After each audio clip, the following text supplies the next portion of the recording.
Hey folks, so today we're moving all four injectors out of this Yanmar 4845 electronic fuel injected system.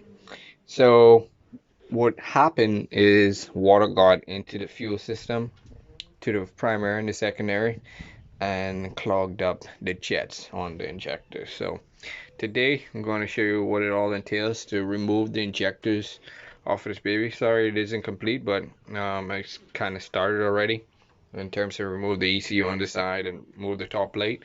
So today I'll show you how all the lines and all the connectors unplug, and then how easy it is, or easy enough said and done, to remove the injectors. Alright, cool. Alright, so firstly what you want to do is you want to release this clip right here that actually holds the fuel return lines into place. So if you put your screwdriver inside there, pry the baby out, that will lift up. So here's the four clips. So when removing them, just take your time, because these are some special clips and you don't want to lose them to set you back. So just take your time, make sure you don't drop anything. That's it. Alright, so with all four clips removed off of the injector return line, you get your screwdriver or something to just gently pry up. Sometimes you can wiggle it and it pops up. Let's give it a try. Yep, there we go. Wiggle it and it pops up. You can see all that dirt and debris inside there. That's no good. So we try our best to see how we can save these injectors.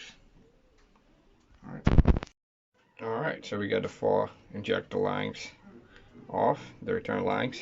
So if I can focus on it, you would see right here on top there are little O-rings. It's good to inspect those, try to clean them up as best as possible, if not replace them, so they can get a nice seal fit. And then next what we're going to do is we're going to remove the power wire, the cannon plug, off of the injectors. Basically what you want to do is try your best to label them, identify them as best as possible, to know which injector they're actually coming from, because obviously, as you know, you don't want to mix this up. Alright.